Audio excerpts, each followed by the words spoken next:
Good morning વિદ્યાર્થી મિત્રો, કેમ છો? મજામાં? વર્તમાન પરિસ્થિતિને ધ્યાનમાં રાખીને અને કોરોનાની મહામારી વચ્ચે તમે અને તમારા પરિવારજનો સુરક્ષિત હશો એવી હું આશા રાખું છું. આર.એસ. પટેલ, મારું નામ આર.એસ. પટેલ. હું ધોરણ 11 કેમેસ્ટ્રી ગુજરાતી મીડિયમમાં આપણે આજથી ઓનલાઈન વિડીયો લેક્ચર શરૂ કરું છું. ધોરણ 11 કેમેસ્ટ્રી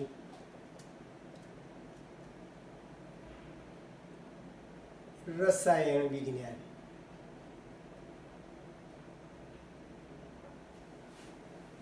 બરાબર છે. હવે આપણે ધોરણ 11માં કેમેસ્ટ્રીમાં કુલ 2 ભાગ છે.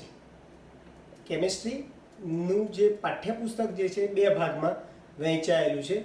ભાગ 1માં તમારે 7 ચેપ્ટર છે. ભાગ 2માં તમારે 7 ચેપ્ટર છે. કુલ તમારે 11મા ધોરણમાં 14 ચેપ્ટર આવે છે. હવે આપણે આ જે કેમેસ્ટ્રી જે છે એ કેમેસ્ટ્રીને આપણે 3 વિભાગમાં ડિવાઈડ કરીશું. એક ભૌતિક રસાયણ,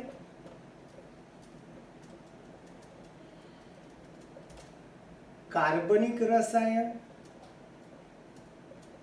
અને અકાર્બનિક રસાયણ. એટલે આપણે કેમેસ્ટ્રીમાં 3 પ્રકારના ભાગ આવશે.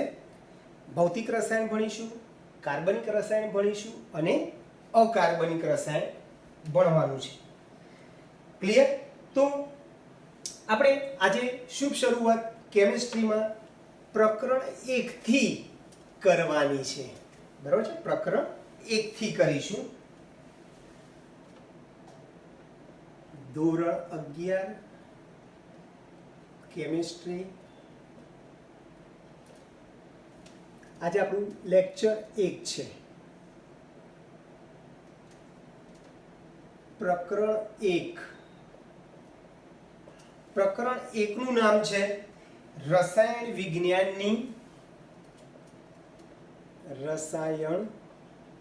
વિજ્ઞાનની કેટલીક પાયાની સંકલ્પનાઓ.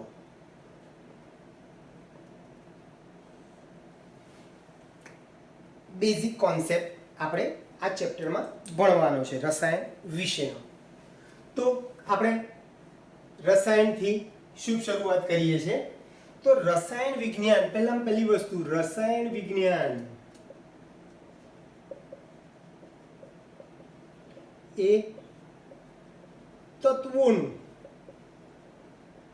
વિજ્ઞાન છે. રસાયણ વિજ્ઞાન એ શું છે ભાઈ? તત્વોનું વિજ્ઞાન છે.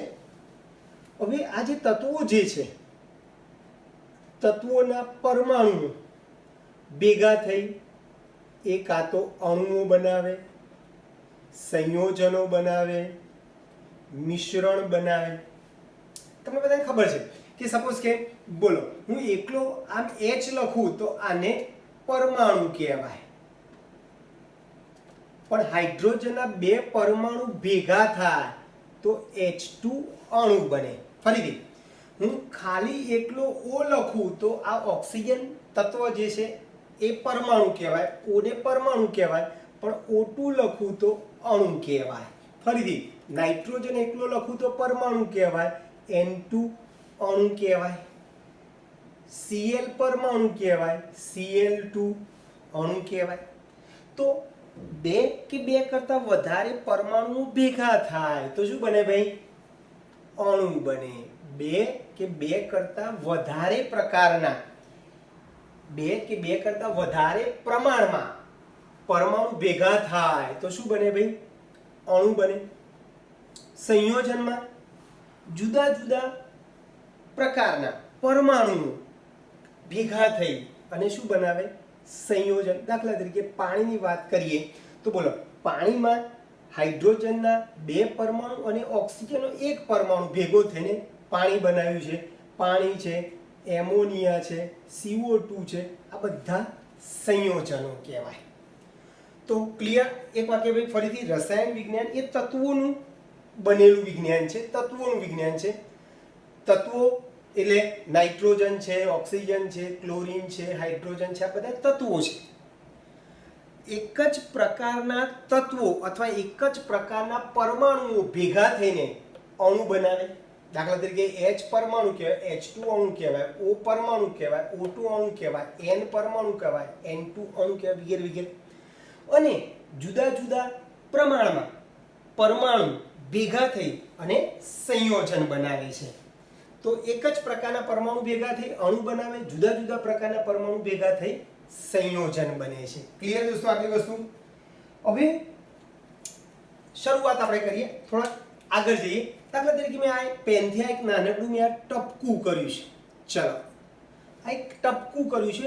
હવે આ ટપકું જે છે એ એકચ્યુઅલી શું છે, એમાં અસંખ્ય કાર્બનના શું હોય ભાઈ? પરમાણુ હોય. કાર્બનના શું હોય ભાઈ? પરમાણુ હોય. તો કે ભાઈ રસાયણ વિજ્ઞાનમાં કયા પ્રશ્નો આવી શકે? તો સપોઝ મેં આ એક નાનકડું ટપકું મૂક્યું તો તમે એટલું કહી શકો કે આ ટપકામાં કાર્બનના પરમાણુ છે. હવે આ ટપકામાં રહેલા ઘટક કણો એટલે આપણે અણુ હોય, પરમાણુ હોય કે આયન હોય, ઘટક કણોને જોઈ શકાય. પહેલા તો આ સપોઝ કે અમે ટપકું મૂક્યું છે, એમાં બધા તત્વો છે, ઘટક કણો છે. એ ઘટક કણોને તમે જોઈ શકો. નંબર 2, ઘટક કણોની સંખ્યા શોધી શકો કે ભાઈ આમાં કેટલા કાર્બનના પરમાણુ છે એ તમે શોધી શકો. ઘટક કણોનું વજન શોધી શકાય કે ભાઈ આમાં કાર્બન છે તો એક કાર્બન પરમાણુનું વજન કેટલું, અથવા તો આ ટપકામાં જેટલા કાર્બન પરમાણુ છે બધા જ કાર્બન પરમાણુઓનું કુલ વજન કેટલું, એ વજન તમે શોધી શકો. બરોબર છે? પછી ઘટક કણોની સંખ્યા અને તેમના દળ, ઘટક કણોની સંખ્યા અને તેમના દળ વચ્ચેનો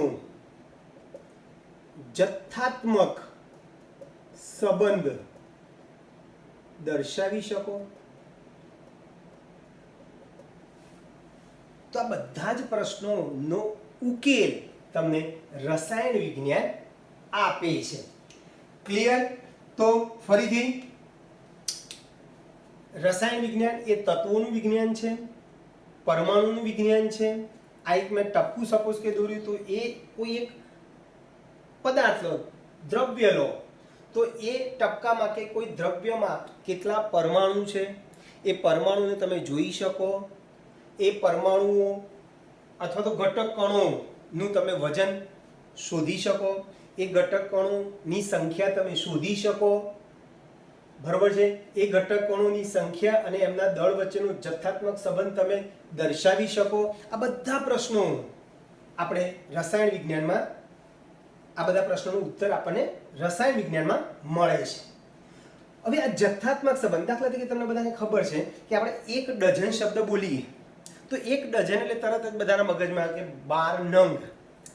1 કોડી બોલીએ એટલે 20 નંગ.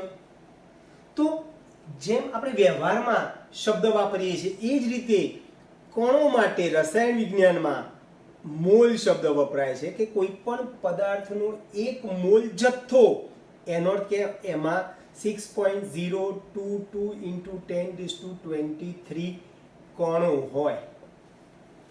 જેમ આપણે વ્યવહારમાં 1 ડઝન એટલે 12 નંગ બોલીએ છીએ, બરાબર છે? 1 કોડી એટલે 20 નંગ બોલીએ છીએ. એમ રસાયણ વિજ્ઞાનમાં કોઈ પણ પદાર્થનો જથ્થો મોલમાં દર્શાવાય અને 1 મોલ એટલે આટલા કણો, જે પ્રાયોગિક રીતે સિદ્ધ થયેલું છે, જે આપણે ભવિષ્યમાં ભણીશું.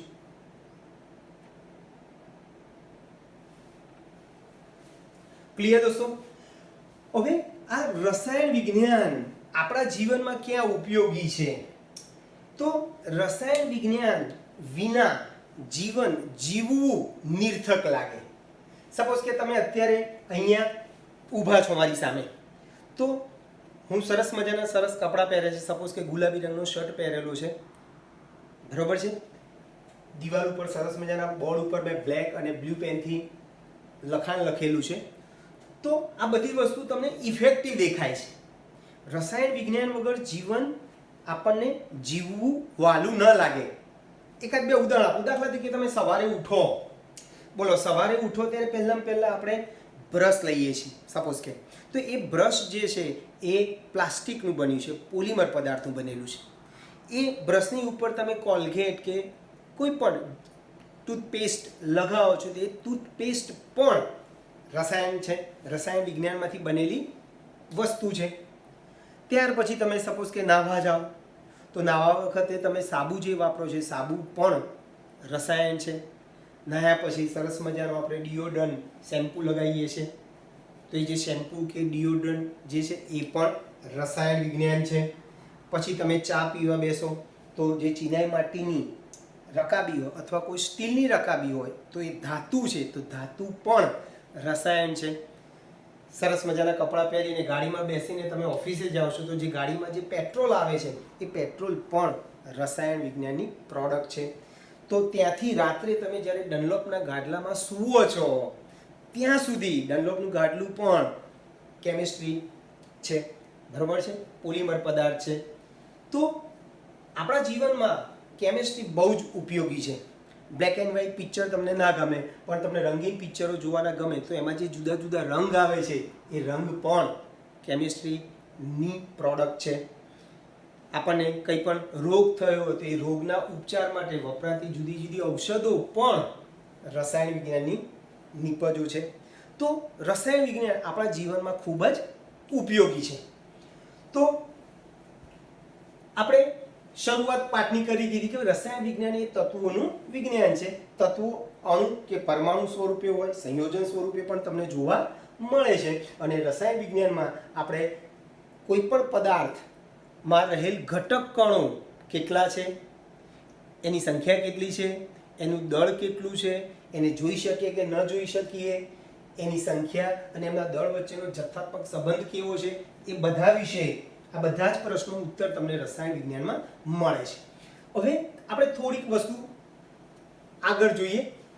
તમને હમણાં જ કીધું કે ભાઈ રસાયણ વિજ્ઞાન એ તત્વોનું વિજ્ઞાન છે. હવે તત્વો તમને બધાને ખબર છે, 10મા ધોરણમાં તમે ભણી ગયા, આવર્ત કોષ્ટકમાં તત્વો આવે છે, હે ને? તો આવર્ત કોષ્ટક એટલે ખબર છે ને બધાને? આવર્ત કોષ્ટક એટલે આ જે તત્વો જે શોધાયા છે અત્યારે તમે બધાને ખબર છે, અત્યારે લગભગ 114 તત્વો શોધાયેલા છે. અત્યારે હાલમાં 114 તત્વો શોધાયા છે, જેમાંના કેટલાક રેડિયો એક્ટિવ છે અને કેટલાક બિન રેડિયો એક્ટિવ છે. આ 114 માંથી તાજેતરમાં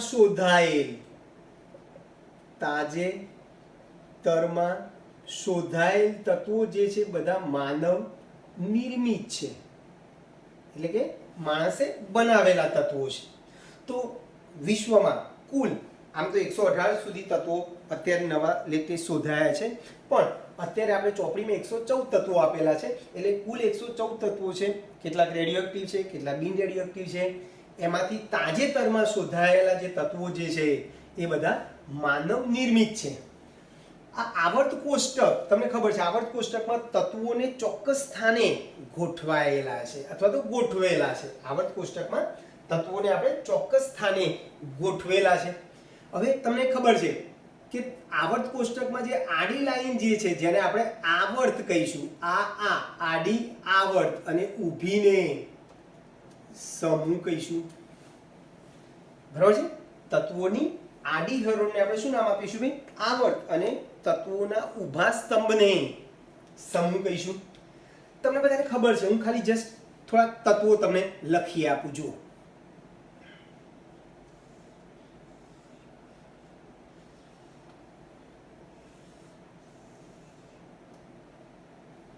આમ એક આવર્ત કોષ્ટક દોરેલું છે ભાઈ, આ આવર્ત કોષ્ટક છે, તમે 10મા ધોરણમાં જોઈ ગયા છો.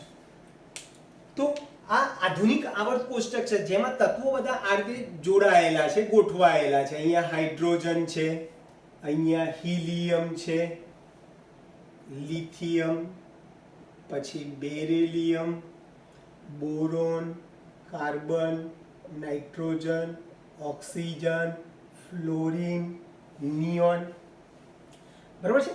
તો આ બધા તત્વો આડી લાઈનમાં, ઊભી લાઈનમાં આ રીતે બધા ગોઠવાયેલા છે.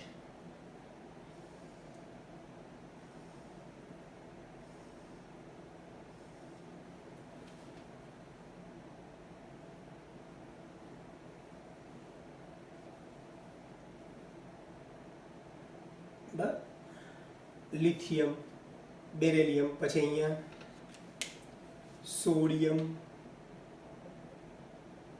Magnesium, aluminium, silicon, phosphorus, sulphur, chlorine, argon. તમને બધાને તત્વો આવડે જ છે બધાને, બરાબર છે.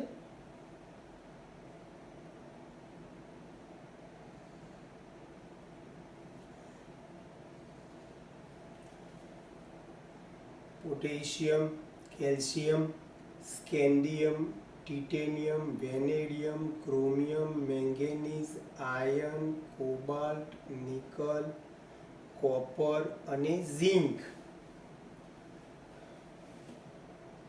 Ga, Ge,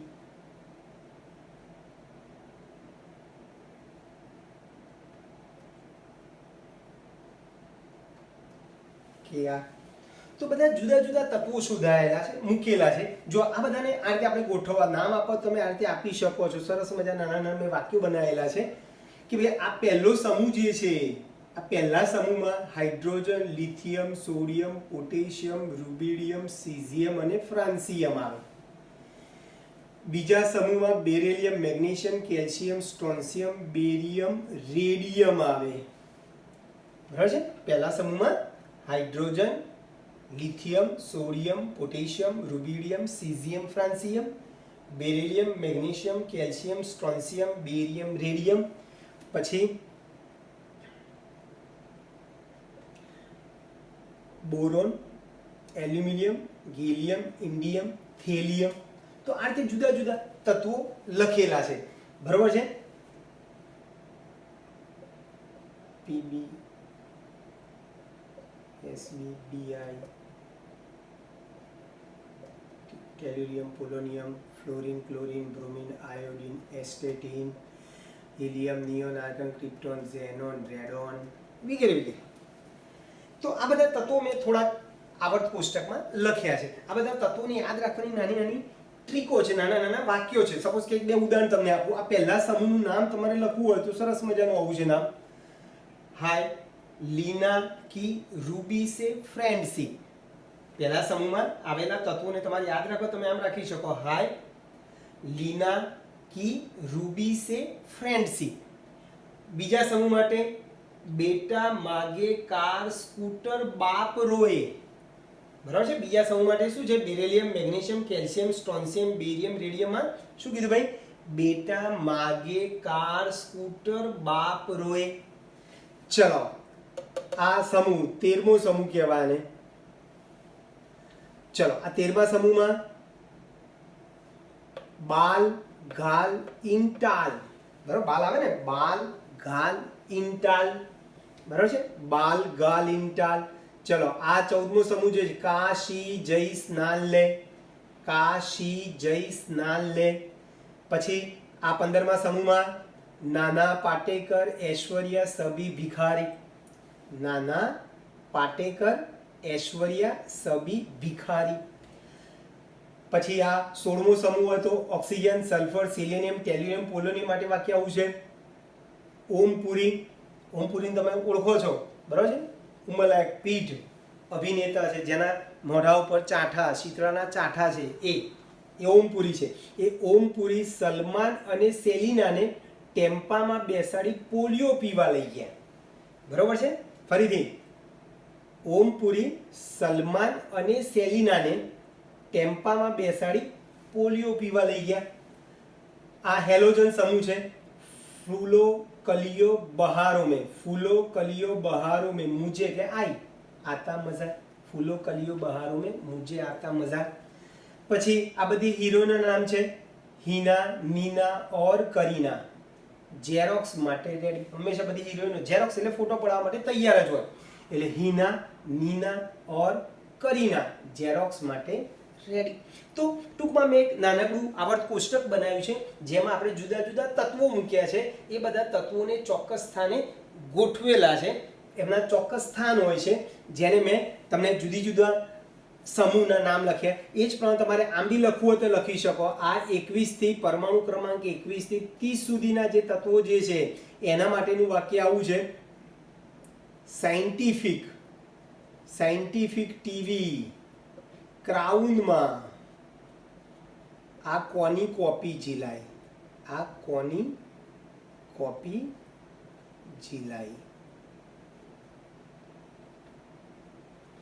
સાયન્ટિફિક ટીવી ક્રાઉનમાં આ કોની કોપી ઝીલાય. સાયન્સ એસસી, બરાબર, ટિટેનિયમ, વી વેનેડિયમ, ક્રાઉન સીઆર, મા એમએન, આ આયર્ન, કોબાલ્ટ, ની નિકલ, કોપર, ઝીલાયમાં ઝી ઝિંક.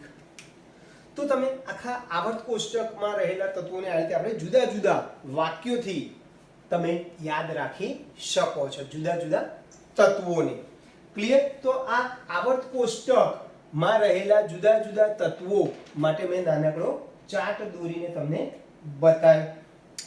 તો આના ઉપરથી એક વસ્તુ તો ફિક્સ થઈ ગઈ કે ભાઈ રસાયણ વિજ્ઞાન એ પરમાણુ અને અણુનું બનેલું વિજ્ઞાન છે.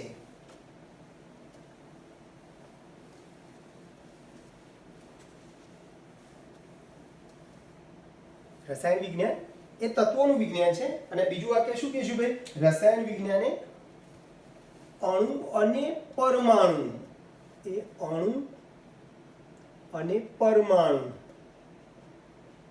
નું બનેલું વિજ્ઞાન છે. મેં તમને અગાઉ પણ કીધું તત્વો એ શું છે ભાઈ? તત્વો એ અણુ કાં તો પરમાણુ સ્વરૂપે તમને જોવા મળે છે. એટલે રસાયણ વિજ્ઞાન માં 100 જેટલા તત્વોનું બનેલું વિજ્ઞાન નથી. માત્ર યાદ રાખ, તત્વોનું એકલા જ નથી, પણ તત્વોમાંથી બનેલા અસંખ્ય વૈવિધ્યસભર અણુઓનું, સંયોજનોનું બનેલું વિજ્ઞાન છે. એટલે રસાયણ વિજ્ઞાન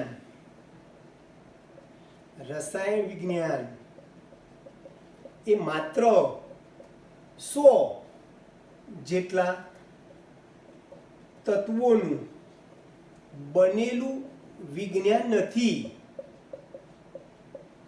પરંતુ અસંખ્ય વૈવિધ્યસભર અણુઓનું કે સંયોજનોનું બનેલું વિજ્ઞાન છે. એટલે રસાયણ વિજ્ઞાનમાં માત્ર તત્વો નથી આવતા, પણ એ બધા તત્વો ભેગા થાય, તત્વોના પરમાણુઓ ભેગા થાય, અણુ બને, સંયોજન બને, અસંખ્ય સંયોજનો બને. જુદા જુદા પ્રકારના તત્વો પરમાણુ ભેગા થઈને જુદા જુદા પ્રકારના અસંખ્ય સંયોજનો બનતા હોય છે. તો રસાયણ વિજ્ઞાન એ માત્ર 100 જેટલા તત્વોનું બનેલું વિજ્ઞાન નથી, પરંતુ અસંખ્ય વૈવિધ્યસભર અણુઓનું બનેલું વિજ્ઞાન છે. હવે આ વિજ્ઞાનને આપણે જુદી જુદી શાખાઓમાં વિભાજિત કરી શકીએ. વિજ્ઞાનને જુદી જુદી શાખાઓમાં વિભાજિત કરી શકાય. વિજ્ઞાનને જુદી જુદી શાખાઓમાં વિભાજિત કરી શકાય. દાખલા તરીકે વિજ્ઞાનની વાત કરે છે તો વિજ્ઞાનમાં જુઓ, એક તો રસાયણ વિજ્ઞાન આવે, પછી ભૌતિક વિજ્ઞાન આવે, જીવ વિજ્ઞાન આવે, વગેરે વગેરે. તો વિજ્ઞાનને આપણે જુદી જુદી શાખાઓમાં વિભાજિત કરી શકીએ છીએ. હવે આ રસાયણ વિજ્ઞાન જે છે એ રસાયણ વિજ્ઞાનમાં કોની વાત કરવાની છે? તો રસાયણ વિજ્ઞાનમાં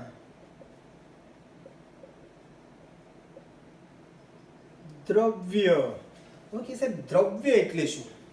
તો દ્રવ્ય એટલે કોઈ પણ વસ્તુ કે જે દળ ધરાવે અને જગ્યા રોકે એને દ્રવ્ય કહેવાય. ફરીથી દ્રવ્યની વ્યાખ્યા આપણે લખીએ છીએ, પણ ફરીથી ખાલી દ્રવ્ય એટલે કોઈ પણ વસ્તુ કે જે દળ ધરાવે અને જગ્યા રોકે એને દ્રવ્ય કહેવાય. સપોઝ કે આ પેન છે, તો આ પેનને દ્રવ્ય કહેવાય. પેન છે, ચશ્મા છે, ઘડિયાળ છે, હવા છે, આપણું સમગ્ર માનવ જીવન છે, આ બધી જ વસ્તુને દ્રવ્ય કહેવું હોય તો આપણે કહી શકીએ છીએ.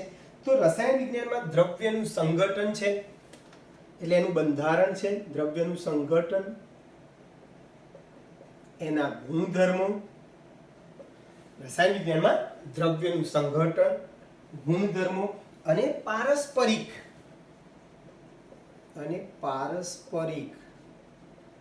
ક્રિયાઓ નો અભ્યાસ કરવામાં આવે છે. દ્રવ્યનું, સપોઝ કે આપણે પાણીની વાત કરીએ તો કે ભાઈ પાણીનું સૂત્ર તમને બધાને ખબર કે પાણી એટલે H2O. તો આ H2O નું બંધારણ કેવું છે, એટલે એનું સંગઠન કેવું છે, એના ગુણધર્મો કેવા છે, એ H2O બીજા તત્વો સાથે કેવી રીતે પારસ્પરિક ક્રિયાઓ કરે છે, આ બધી જ વાતો આપણે રસાયણ વિજ્ઞાનમાં કરવાની છે. એટલે રસાયણ વિજ્ઞાનમાં દ્રવ્ય, બરાબર, આ દ્રવ્ય એટલે કોઈ પણ વસ્તુ કે જે દળ ધરાવે અને જગ્યા રોકે એને દ્રવ્ય કહેવાય. તો રસાયણ વિજ્ઞાનમાં દ્રવ્યનું સંગઠન છે, એના ગુણધર્મો છે અને એમની વચ્ચે થતી પારસ્પરિક ક્રિયાઓનો આપણે અભ્યાસ કરીએ છીએ. આમ બધા વિજ્ઞાનમાં રસાયણ વિજ્ઞાન એ કેન્દ્રીય ભૂમિકા ભજવે છે, બરાબર છે. આમ રસાયણ વિજ્ઞાન એ વિજ્ઞાનમાં કેન્દ્રીય એટલે મહત્વની કેન્દ્રીય ભૂમિકા ભજવે છે. તો મિત્રો, મેં ચેપ્ટરની શુભ શરૂઆત કરી દીધી છે તમારી સામે. તો આપણે આજે જે બેઝિક કોન્સેપ્ટથી શરૂઆત કરી છે કે ભાઈ તત્વો શું છે, કેવી રીતે તત્વો ભેગા થાય છે, કેવી રીતે એમની વચ્ચે પ્રક્રિયાઓ થવાની છે, એના વિશે આપણે વાતો કરી છે. તો પાઠની શરૂઆતમાં આટલા 5-7 વાક્યો તમારે બરાબર યાદ રાખવાના છે. છેલ્લી વાર આપણે રિવિઝન કરી દઈએ. પ્રકરણ 1માં પાઠનું નામ છે રસાયણ વિજ્ઞાનની કેટલીક પાયાની સંકલ્પનાઓ છે, બરાબર છે. એમાં પહેલા રસાયણ વિજ્ઞાન એ તત્વોનું વિજ્ઞાન છે. તત્વો પરમાણુ સ્વરૂપે હોય, પરમાણુઓ ભેગા થઈ અણુ બનાવે અથવા સંયોજન બનાવે છે. એટલે રસાયણ વિજ્ઞાન એ અણુ અને પરમાણુઓનું બનેલું વિજ્ઞાન છે. રસાયણ વિજ્ઞાન એ માત્ર 100 જેટલા તત્વોનું બનેલું વિજ્ઞાન નથી, પણ એમાંથી અસંખ્ય વૈવિધ્યસભર અણુઓનું સંયોજનોનું બનેલું વિજ્ઞાન છે એમ કહી શકો. વિજ્ઞાનની જુદી જુદી શાખાઓમાં પણ તમે વિભાજિત કરી શકો. ભૌતિક વિજ્ઞાન છે, જીવ વિજ્ઞાન છે, રસાયણ વિજ્ઞાન છે, વગેરે વગેરે. રસાયણ વિજ્ઞાનમાં આપણે કોનો અભ્યાસ કરીશું તો કે રસાયણ વિજ્ઞાનમાં દ્રવ્યનું સંગઠન, એના ગુણધર્મો અને એમની વચ્ચે થતી પારસ્પરિક ક્રિયાઓનો અભ્યાસ રસાયણ વિજ્ઞાનમાં કરીએ છીએ. આમ રસાયણ વિજ્ઞાન એ બધા વિજ્ઞાનમાં કેન્દ્રીય ભૂમિકા ભજવે છે એમ આપણે કહી શકીએ. તો મિત્રો, અહીંયા સુધી આપણે રાખીએ છીએ. આવતી વખતે રસાયણ વિજ્ઞાનની અગત્યતાઓ આપણે જોઈશું કે આપણે રસાયણ વિજ્ઞાન ક્યાં ક્યાં ઉપયોગી છે, એની અગત્યતાઓ શું છે, એ કેવી રીતે મેળવી શકાય છે, એનો કઈ જગ્યાએ રીયુઝ થઈ શકે છે, એના વિશે ડિટેલમાં આપણે આવતી વખતે ભણીશું.